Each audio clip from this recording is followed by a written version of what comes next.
right, welcome to another episode of the 300s podcast, and today we're talking Game of Thrones, which is finally back, and we're sitting here with Danny C. Yo! Now, I don't know about you, but it's been a long time coming for Game of Thrones to come back, and I'm a Thrones fiend, so I actually binged all 6 seasons in the past, 4 weeks to get refreshed for the new season.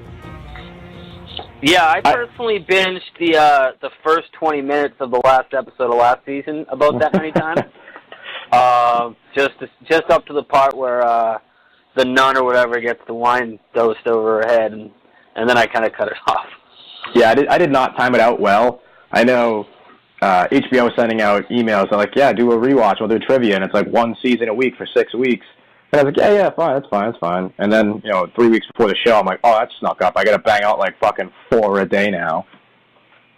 Yeah, not to digress, but HBO does that with their shows sometimes. Even shows like Sopranos and The Wire that are off the air, they start to hype up rewatching them, and since they don't come with any advertising, you got to wonder what their game is with that. Who knows? Yeah, a little guerrilla marketing. So yeah, Season 7 premiered this week with Dragonstone, and after 6 seasons filled with dozens of storylines and hundreds of characters, we're really starting to see the Wrap It Up box in full effect. We're starting to see, Westeros. It's time to get down to business, and enough of the side stories. Everyone's finally on one continent, so it's finally time to actually get down to ending some of these storylines. And one of the things keep going. No, I was just going to say, I know we were talking about earlier, one of the things that, new season, first episode premiere, I haven't seen New Thrones in, a year, they skip the opening, they get right to it, they go right into the show, and, they only do that when they're about to drop a bomb, so that was huge. No, yeah, they've only done that a few other times. It felt only a couple, but they've started out a bunch of seasons with it, and the only other time they did it in mid-season was when we learned, I think last season, the Hound was still alive. Right. Yeah, when he's with the full opening. Yeah, with the little guy from Deadwood. Right. They did it with Cersei meeting Maggie the Frog, who told her all her kids were going to die. We did it the first ever episode with the Night Watchman who's later beheaded by Ned. Running from a White Walker, so we always knew they were alive. Sam doing the same thing. Always cool when they do that.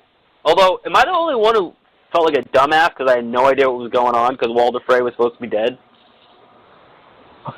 Yeah, I mean, he did get his throat slit at the, I think it was last year's season finale, so you're definitely supposed to know he's dead, because I'm sitting there, and all of a sudden it starts automatically, and they pan up, and it's Walder Frey. I'm like, Arya's about to do some shit, or this is a really weird flashback. Yeah, I figured maybe it was a cool thing where they were doing that same scene from a different angle, and this was before she came out of nowhere. But yeah, I was a little lost at first.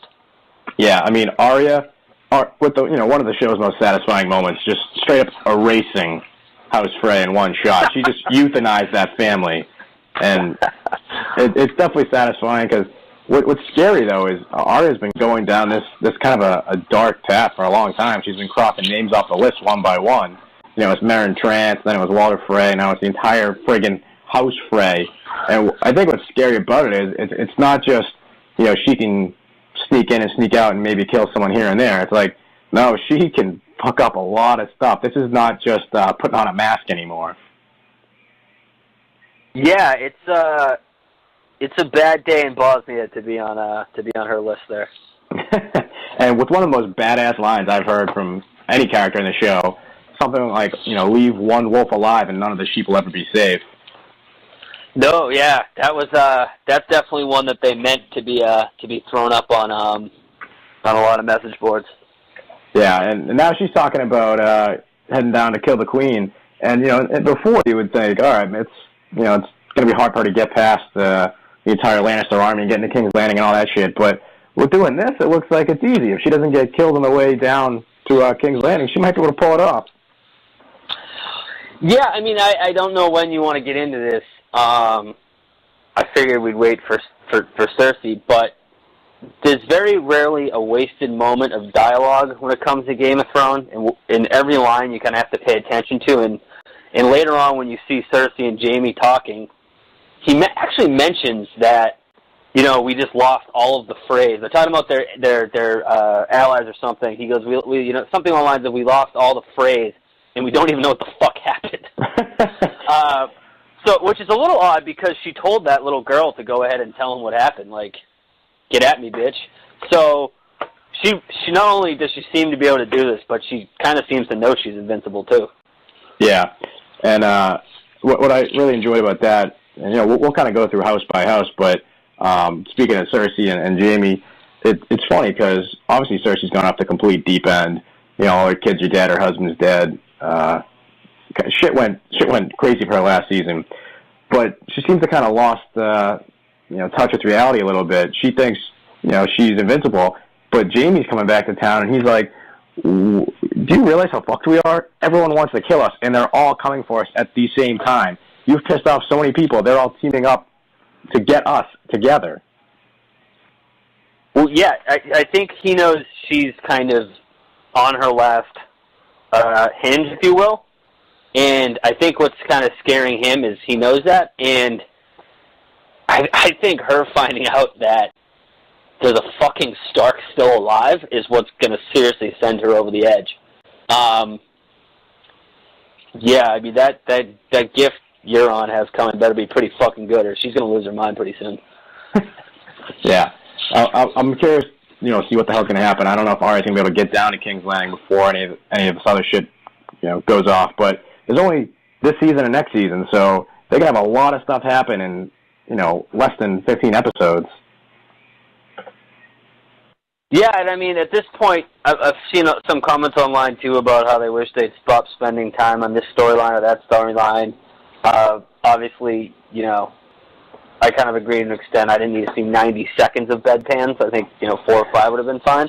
But I think what you kind of have to do at this point is trust that the creators, that you gotta imagine everyone's still in the game right now, or still on screen, is there for a reason, and that they're showing all this for a reason, and that they're all going to be involved in the end somehow. Yeah, that's the one thing I will say about Game of Thrones. It's one of the few shows where, like you said, there really is no wasted dialogue. There's not really any of those filler episodes. Like, I don't know if you ever were a Breaking Bad guy. It was infamous for the Fly episode, where it's just like complete bullshit space filler that if it wasn't in the show, you'd never even notice it. I think Game of Thrones has done a really good job of not having that, so it doesn't feel like there's ever any wasted effort. It always feels like something is a bigger piece of the puzzle in some way. I agree with you up to the point where a lot of the season's last episodes have been a bit dull. They've been a bit, they've been known to their penultimate episode's always been the big one, and then the last episode's kind of just a setup for the next season. That has changed over the last couple seasons, but you are right for the most part in that there's really no wasted space, no wasted canvas. Yeah, and I think like that in the last couple seasons, maybe it is a little bit more so that way. I think it probably is just because of George R.R. Martin hadn't finished the shit. So it's like the first 4 seasons they knew exactly what they were doing. Now they're like, George, you haven't finished the books yet. We have to wrap this show up in like 18 months. How does it end? Let's go. Well, this is getting off the show now, but rumor has it a lot of people at this point are convinced he actually has. Or at least the next book. I think there might even be one more after it. But yeah, a lot of people think at this point he has finished him. Finished the next one. He's gonna announce it pretty soon.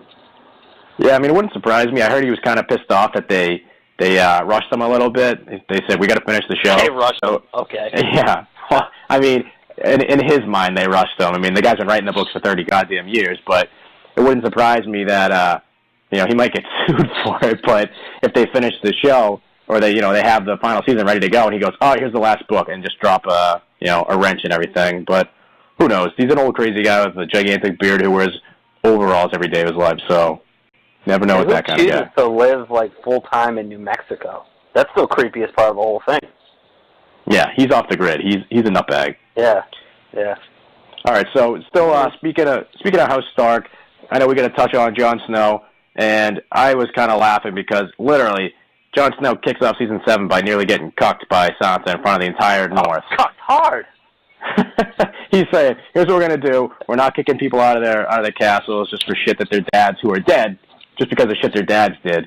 And Sansa literally right in front of everyone says, "That's not what you should do, you stupid." And everyone's just kind of looking at each other. And it's a real awkward moment because there is a little bit of that simmering tension of a little bit of a power struggle because, while Jon was, claimed King of the North at the end of last season, technically Sansa is the heir to Winterfell, so it really technically is her role. So it's kind of one of those weird relationships that's going to be interesting to see if there's ever any kind of tension as we go. Yeah, and not only is she the heir, but it's that army she had come in out of nowhere that saved Jon. So she also has that she could also still never really explain why she didn't tell him that they were coming. But yeah, the whole time she was doing that, this is going to come off as pretty chauvinistic, but I just pictured Jon was probably hearing "Shut up, bitch, be humble" in the back of his head. I literally started to hear that song playing while she was just absolutely cucking him in front of an entire court. I mean, not only is she doing this, but he's still on fragile ground, being the king as a bastard. I mean, he's barely hanging on. And my final point is, it reminds me a lot of how when Daenerys was finally done conquering a season or two ago, I forget which, and she's like, "All right, now what do I do?" And I think it was Tyrion said, "Well, now that you're done conquering, you rule." That's what happens next. So I think Jon's almost, now that there's a little bit of calm before the storm, he's almost like, I never expected to not be in a battle.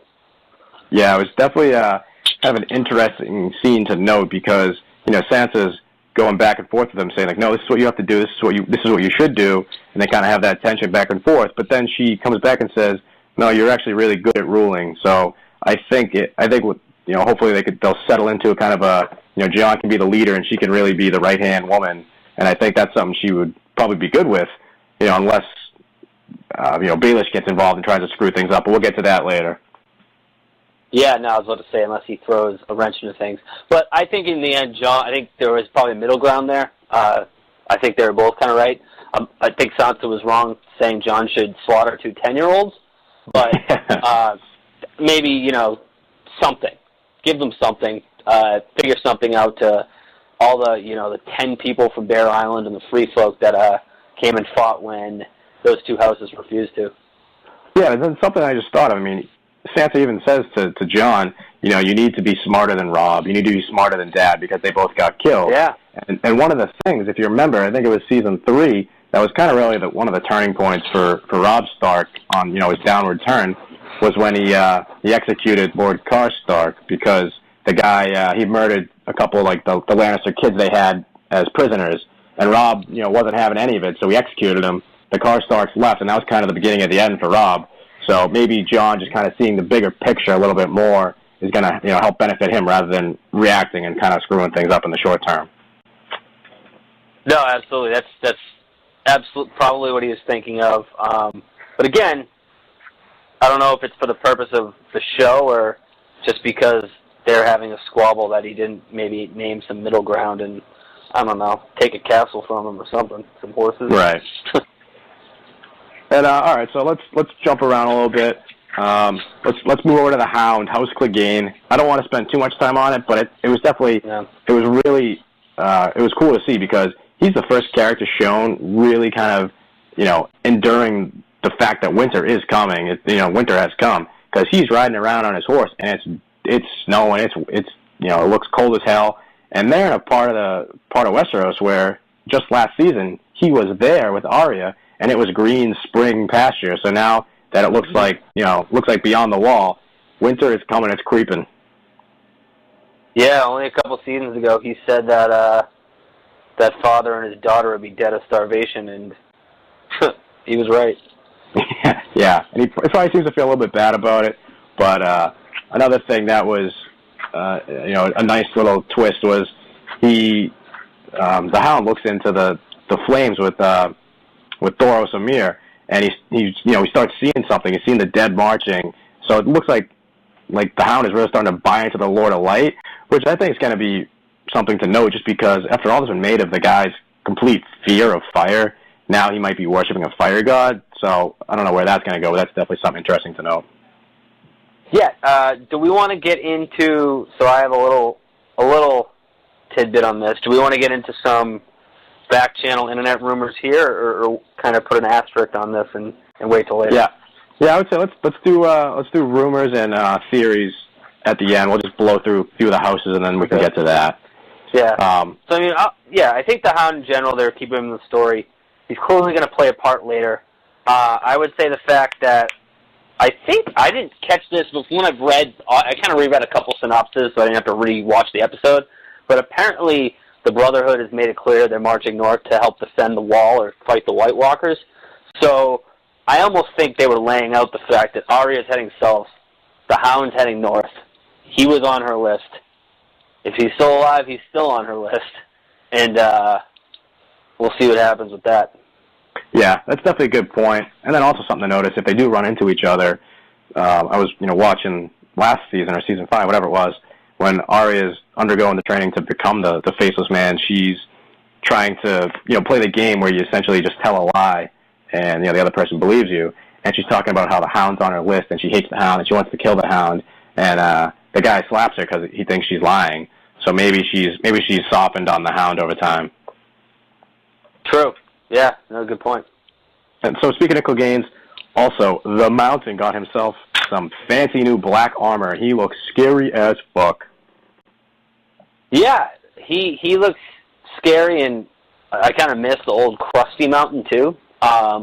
He got new duds. Cersei's wearing the same stuff she was wearing last episode, last season. Euron got, some sort of, Euro black stuff.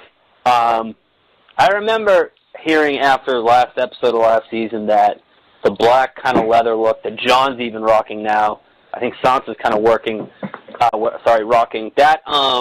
that signifies going into battle. So I'm not sure everyone's kind of buying too far into that, and it's just it's signifying that they're about to be in a fight.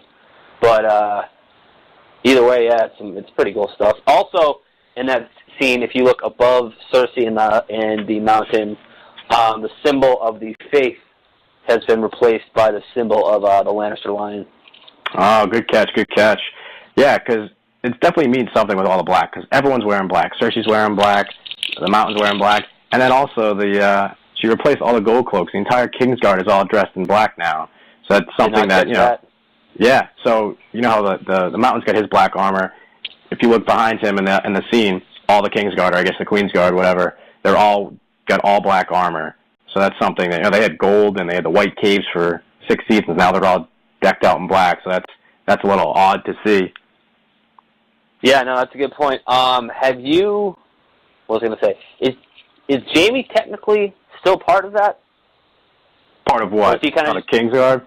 She kind of kicking it with Cersei. I feel like at some point there was, I think Tywin tried to get him out of it, sign him out of it, and he actually said no. I could just be making that up.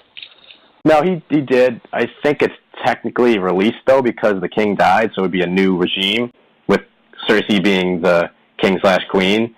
So I don't think he's technically her Kingsguard. I think he's just, her right hand or whatever. Sure. All right, who else we got? A couple ones we can go through quick. We got House Mormont. Lyanna Mormont, still a goddamn G. She's a little badass chick, and she's just undressing grown men, just making them, reduced to humbled, quiet nods.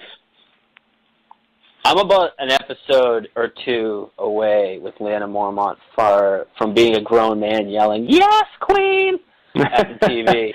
Because every time she gets out and just chews somebody into shreds, I would love to see her in some cross-promotional, it's probably going to be like a MTV Movie Award commercial with 11 from Stranger Things. I think that's just the TV dream team of preteen girls. But this is getting to a weird place now, so let's move right along. Great actress. So speaking of Mormont, I'm sure you caught it at the Citadel. I did.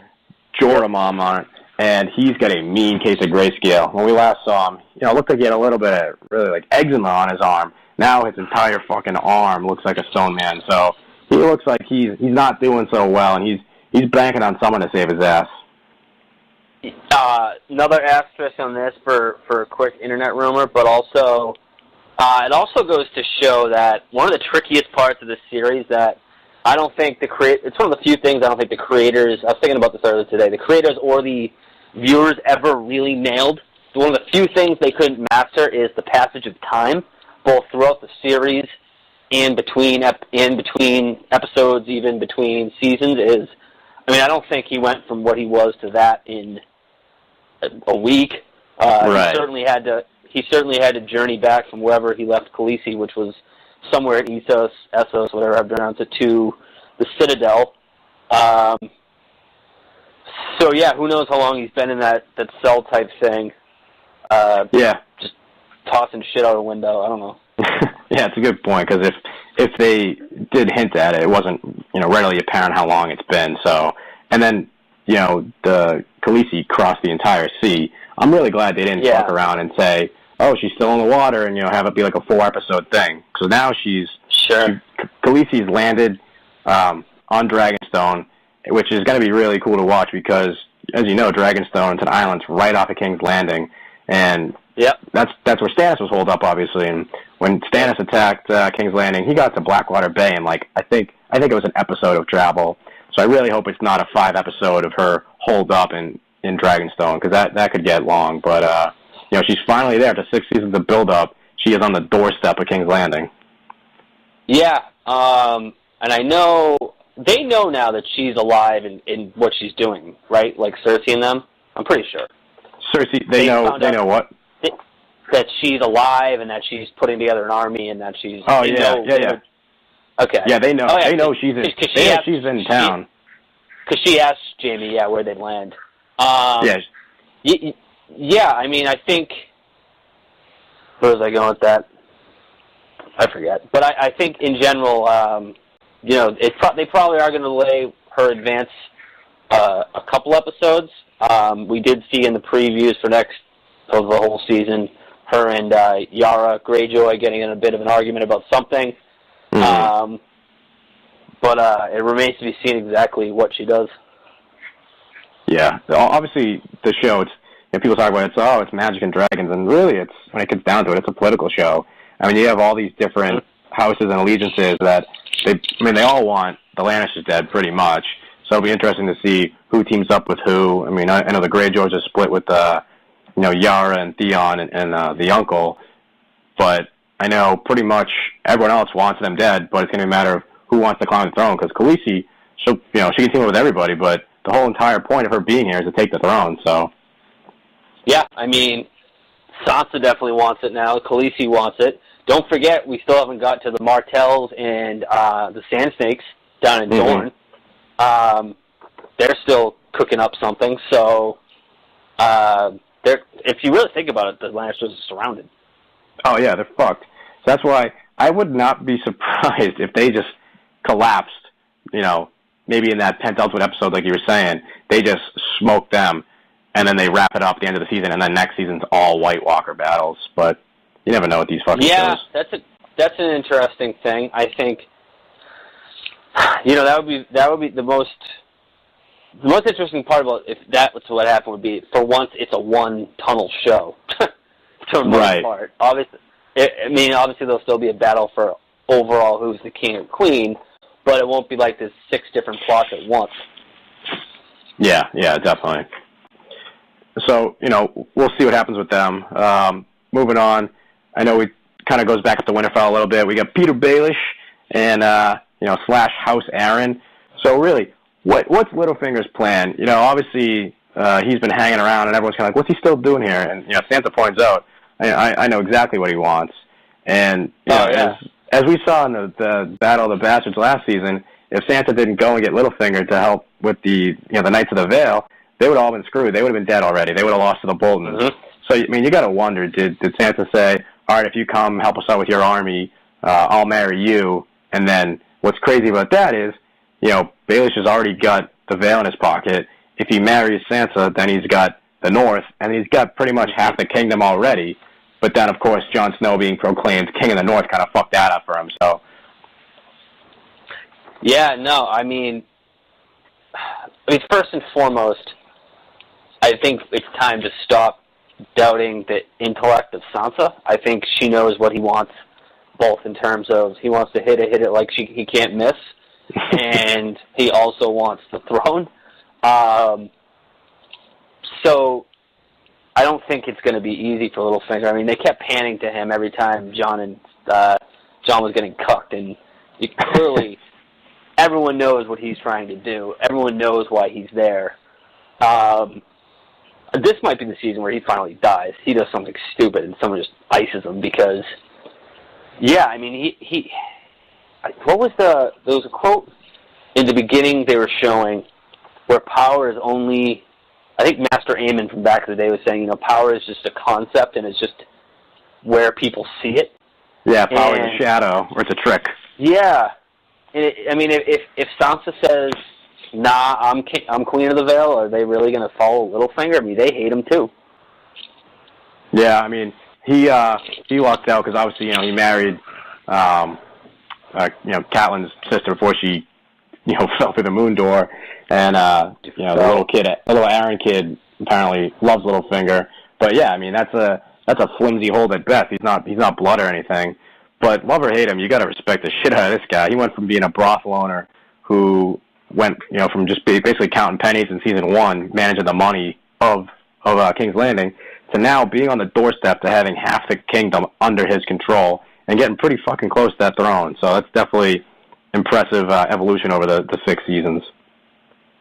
Yeah, and it's going to be interesting if he stays a major player, which by that I mean if he's not at Sansa's side, if he's kind of creating his own thing, what his move's going to be in terms of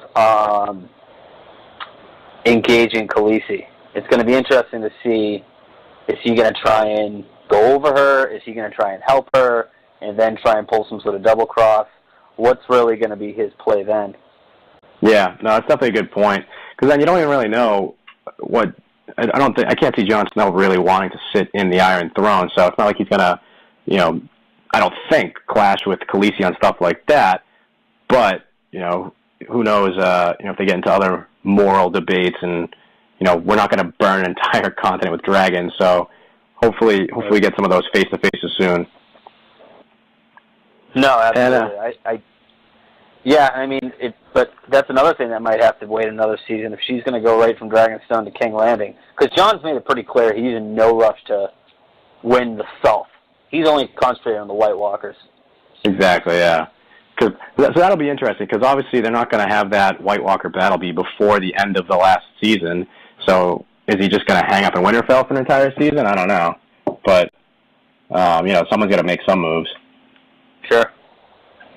So I think the last house we didn't touch on really are the Greyjoys. We saw Theon and Yara. They're with Khaleesi. They basically devoted as many ships as they could get to her. And then I think it would be short-sighted not to mention Euron Greyjoy, the uncle. He's the guy who basically, he killed their dad. He overthrew the Iron Islands. He's basically the leader of that now. And he mentioned last season that he was going to try and marry Khaleesi, but Theon and Yara, looks like they beat him to the punch and got down there. So he's down in King's Landing talking to Cersei, and I something that I kind of picked up on. I don't know if I'm just looking too much into it, but he's talking to Cersei, and it seems like he's trying to play everybody. But what he's saying, he's looking to marry the most beautiful woman in the world. He's looking to marry a queen, but he doesn't say which one. Yeah, again, the very direct language. I mean, that's a good point. I didn't even think of that. I think that might be a case where we're looking a little bit too much into it. I think he obviously is trying to make a play for Cersei. However, you'd think if you're Euron Greyjoy, you've been through all this bullshit, you'd make the safe play. And can you call the Lannisters a safe play at this point? Maybe he should have gone after Khaleesi. I'm not sure what happened then. Maybe it's going to be this complete topsy-turvy thing where Khaleesi realizes that Yara Greyjoy was playing her the whole time and she joins Euron. I don't know. I mean, maybe he's going to go get this Alaria sand. Yeah. And that's the gift. That's the gift he has waiting for her. I don't know. Yeah, that's true. You left on that note. Because it'll be interesting to see what houses that Khaleesi wants to have those alliances with, because she wants to make friends with other houses, and she needs those alliances to win. But she's there to win the throne. She doesn't.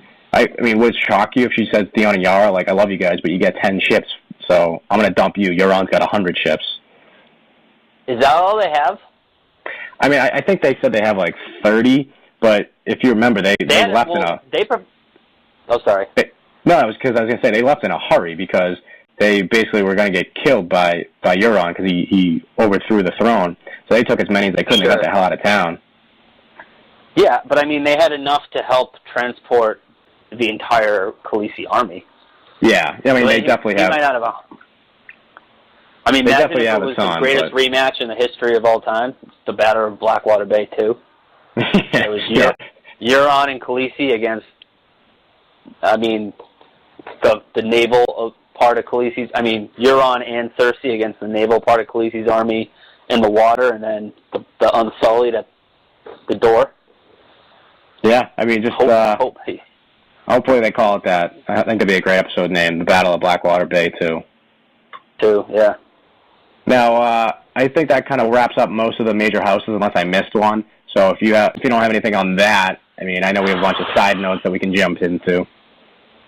I just thought of somebody we hadn't mentioned yet. We haven't really mentioned Tyrion in what... I mean, he wasn't really in the episode, but... Yeah, I feel like he didn't get a ton of screen time in the first episode. I think he was along for the ride, but, you know, he's Hands of the Queen now. He's the second most powerful guy out there. Yeah, and I know we might get into this, might not. I don't think Tyrion is that gift he promised Cersei, because there's no way he's just going to waltz in there and take Tyrion Lannister. Yeah, no. Tyrion, if it gets to that, Tyrion would just cut his own throat. I mean, yeah, that's not going to happen. So everyone's saying that's an idiot. Yeah, we're definitely not going to see a Lannister big happy family reunion because, you know, we all know Cersei's wanted him dead forever. But even Jaime seems fucking done with him now after he killed their dad. So it'll be wild when they're, you know, together again. Who's gonna fucking kill who? So that's one thing I did want to mention before we move on is it might come down to a struggle of Cersei having to pick Euron and his navy and Jaime because they're definitely on opposite sides. I think Jaime has done this 180 from season 1. He went from throwing a kid out a window to kind of settling down and realizing really what this... You know, it's almost like he's just so immature in season 1, apart from being homicidal, that he didn't understand how fragile this whole world was, and now that he gets it, you know, he knows this psychopathic Navy captain is not going to help his family, what's left of his family, stay alive. And then on the other time, you have Euron, who's just stroking the absolutely batshit crazy side of Cersei, and I mean, 3 seasons ago, if it came down to that decision, Cersei would have off with Euron's head. Now, we really don't know. Yeah, I think it's going to be a great dynamic to watch, specifically with Jaime, just because he's going to have so much conflict, because obviously Khaleesi's, you know, or not Khaleesi, Cersei's his sister, the woman he loves. He had kids with Cersei, but he sees her going off the complete fucking deep end. So is this going to be kind of a flashback to his old days as Kingslayer? Are they going to get to a point where he sees, you know, she's making things worse? She's going to, what if it's you know, she wants to wildfire the entire town again, similar to the way the Mad King went? Is he going to have to make a decision if he's going to take her out? Yeah, no, absolutely. Now, so definitely getting on to the side notes, there's a few things. One that I do not get, but was Ed Sheeran, get the fuck off my TV screen. One of the most out-of-place celebrity cameos I've ever seen. And what someone we were talking about earlier was Game of Thrones rarely wastes any breath. It doesn't really... It's one of those shows where it never really takes you out of it. But seeing fucking Ed Sheeran on the screen, it did something that I don't think Thrones has ever really done. It made me realize I was watching a TV show. Yeah, I mean, that's the big problem, is that it kind of pulls you out and makes you realize you're watching a TV show, exactly. I didn't personally hate it as much as a lot of people did. He's been in other things. I forget what the other movie he acted in was before, but he also played some sort of rough kind of character. Also in that scene, by the way, the guy who makes the wine, the kind of chubby-looking, baby-faced, I should say, more accurately, looking guy, is the main character from those movies that came out of England in the early to mid-2000s, like This Is England, and there's a couple more. They were big in England. They kind of came over here, anyway, he was like 13 back then, so it was cool seeing that kid. Let's see, what else do we have? I know we mentioned it a little bit. Oh, and by the way, Connor was also supposed to play Conor McGregor is supposed to play one of Euron's shit people, but backed out. Yeah, because I remember hearing that rumor, and while I don't want it, because I think it does take you out of it, I think if you have to do it, I think having them in the back is just kind of like, oh, look, you saw them there, not having them front and center with multiple lines where you're like, that's fucking Ed Sheeran. Yeah, and we've talked already about the cameo last year. One of the, if anyone's listening and wants to Google this, there's a kid from Canada that does a dead-on impression of every character on the show, and they gave him a cameo last year after they were notified of it, as one of the, Brotherhood of Banners guys that got hung for murdering in the village. Right, yes, I remember that. I didn't realize till after it.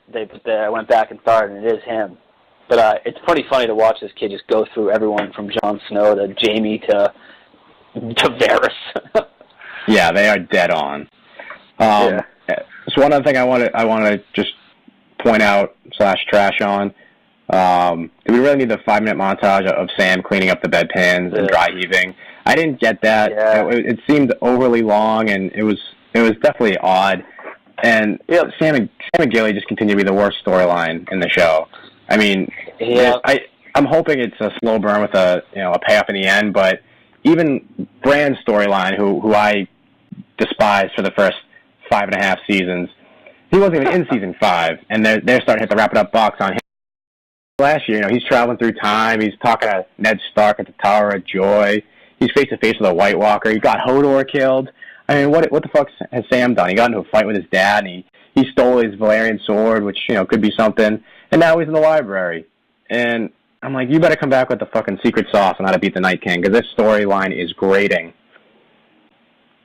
Well, first of all, you're saying Sam has done nothing. It's hard enough for a fat kid to get laid in the real world, 2017. The fact that he got some back then, whatever the fuck they're supposed to be, is pretty good. But I agree, it was overly long. I read an interview with the actor who said that's kind of the point. It's supposed to be monotonous and boring, and he was sent to this awesome quest.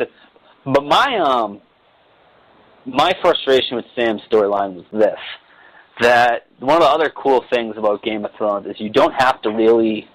There's a terminology in TV and movies. I forget what it is, but it's almost suspending your belief.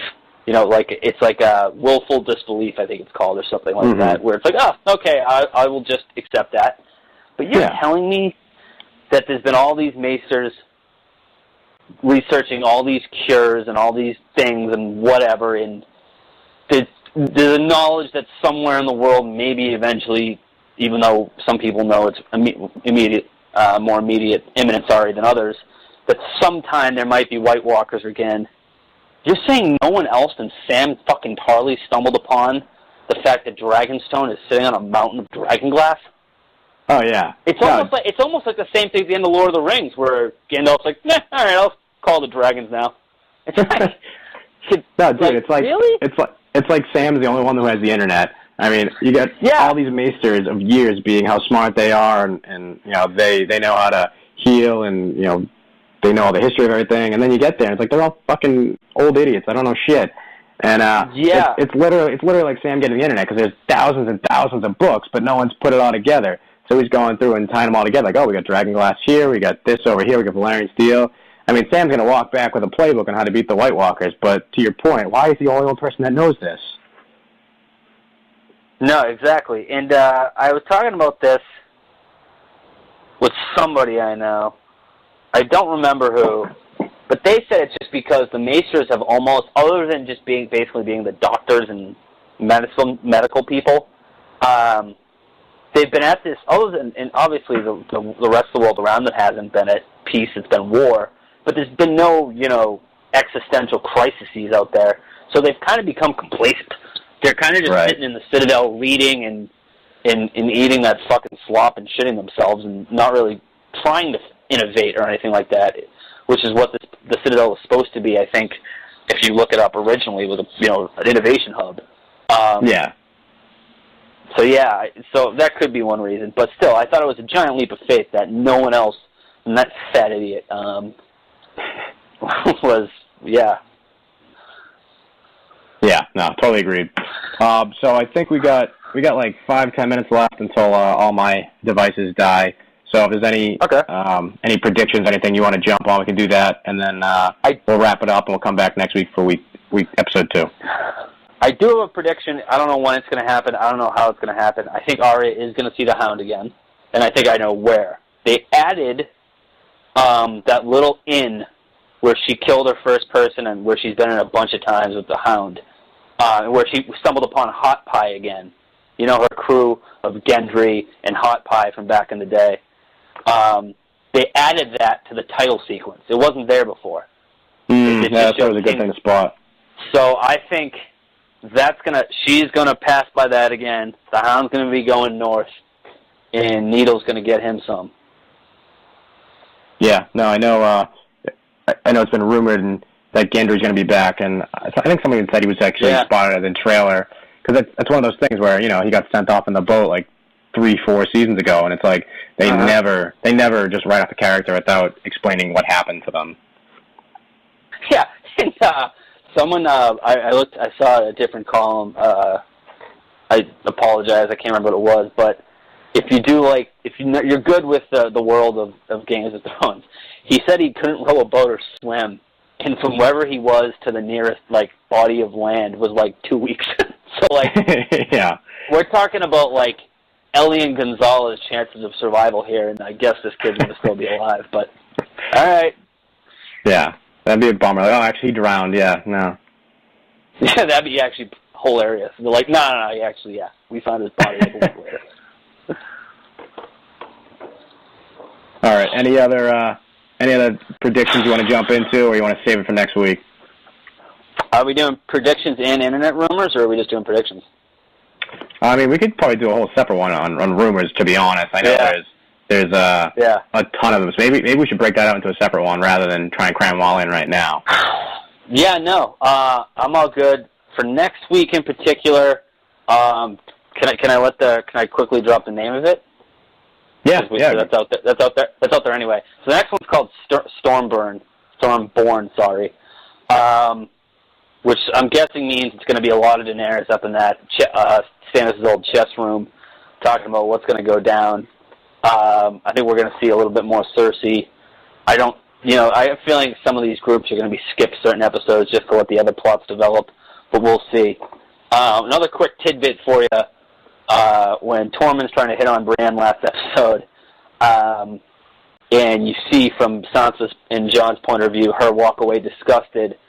The producers said they recorded but didn't air. What he was actually telling her was the story of him trying to fuck that bear from season 4.